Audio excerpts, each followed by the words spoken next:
The H.M.H.S Britannic, younger sister to the Titanic and the last of the Olympic-class liners. Following the loss of the Titanic, and from experiences learned in the career of her elder sister, the Olympic, Britannic was designed to be the largest, safest, and most luxurious of the three sister ships. Britannic's keel was laid in Belfast, Northern Ireland, on November 30th, 1911. She was built at Harland and Wolff on the same slipway as previously occupied by her older sister, the RMS Olympic. She was 269.6 meters long, 28.7 meters wide, and displaced some 53,200 tons. The massive liner, built to be larger, safer, and more luxurious than her two sisters, was meant to dominate the North Atlantic passenger trade. Carrying the rich and poor alike in both comfort and safety at a speed of 23 knots. Her power plant consisted of 29 coal-fed steam boilers, just like her sister Titanic, with each triple furnace boiler measuring 4.80 meters across. The steam from these massive boilers went on to power two twin reciprocating steam engines, both operating at 32,000 combined horsepower, and each one measuring nearly the size of a three-story house.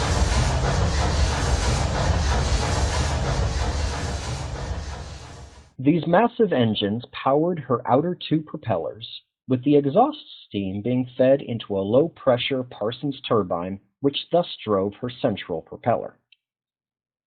Launched into the River Lagan on 26 February 1914, hopes were high for the new ship. Britannic was meant to be the epitome of luxury and safety upon the North Atlantic.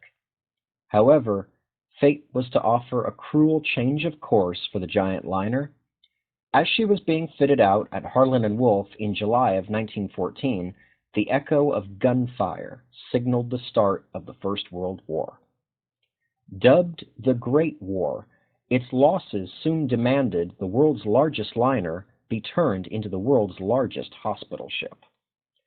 Her great halls and interiors, largely bare at the time of her fitting out, were then outfitted with hospital wards, surgical facilities, and medical staff quarters. Over the course of 5 voyages, she transported an untold number of thousands of wounded soldiers and sailors. It was on her 6th voyage, however, that Britannic's career would come to a sudden and violent end. On November 21st, 1916, the Britannic, under the command of Captain Charles Bartlett, was headed through the Kea Channel in the eastern Mediterranean, travelling empty, her holds full of medical supplies. She was expected to rendezvous with several other hospital ships to receive wounded from the Allied doomed Dardanelles campaign. At 8:12 a.m., as nurses and staff were sitting down for breakfast, the Britannic was rocked by a sudden and fearsome explosion.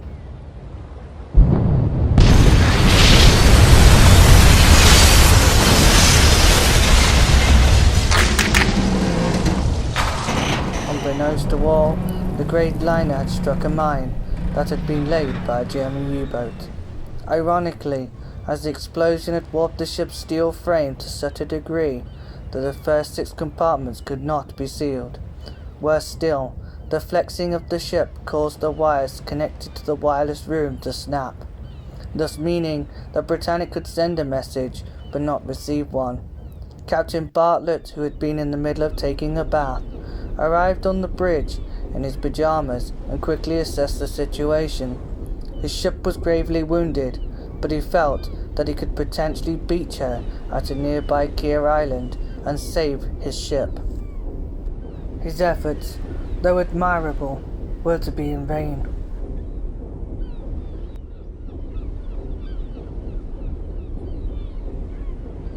With his steering gear out of commission and the forward momentum of the ship driving the water ever faster into her hull, the Britannic was doomed. Luckily, the ship was largely empty of patients at the time of her sinking, and as a result all the medical staff, officers and crew were able to abandon ship successfully.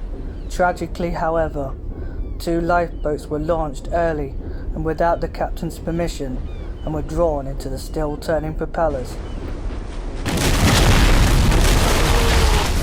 As the boats were destroyed, 30 people were killed.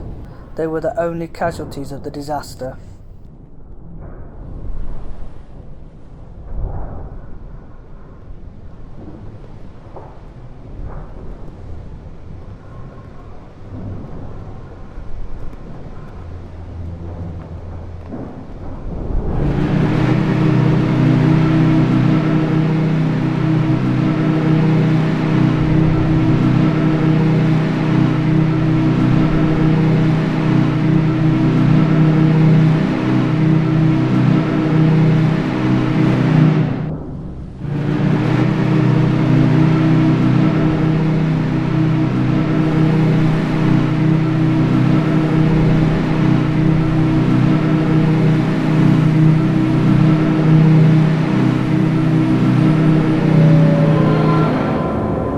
By 9:07, it was all over. The great liner lurched onto her starboard side. Her massive funnels touched the water, and the Britannic sank beneath the waves, leaving behind a foamy sea full of deck chairs, mattresses, furniture, debris, and steam.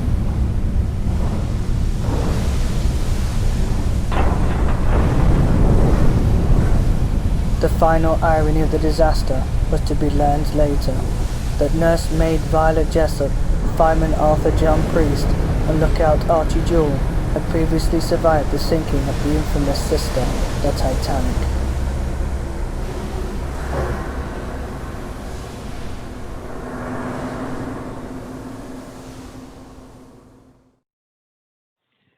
The Britannic lay undisturbed on the bottom of the Kia Channel until the 3rd of December, 1975.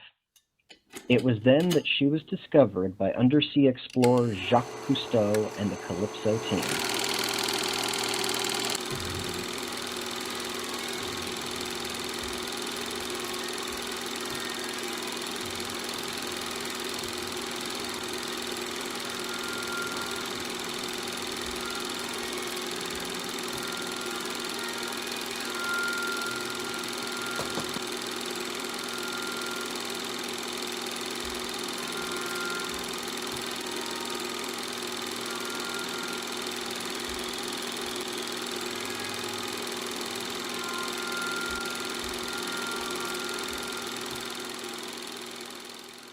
During his exploration of the wreck, he brought along several historians and consultants.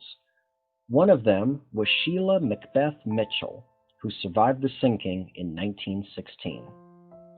In a goodwill gesture, Cousteau offered to take Miss Mitchell down to see the Britannic one final time, and she happily accepted. Aged 86 at the time of the dive, she recalled later her first glimpses of the Britannic. Only the captain's bathroom was free of growth. The tiles so glossy and clean, as if they'd just been polished. But the ship was a dead thing, you know. I was really more interested in all the life around me. A most adorable lobster waving its gills, a great ugly redfish. We were simply surrounded by goldfish, and the coral everywhere. It was like an underwater garden. Since its discovery in 1975, the Britannic remains little changed as she appeared when Cousteau discovered her. The wreck, which is considered a war grave and remains under strict protection, continues to draw sports divers and maritime historians even to this day.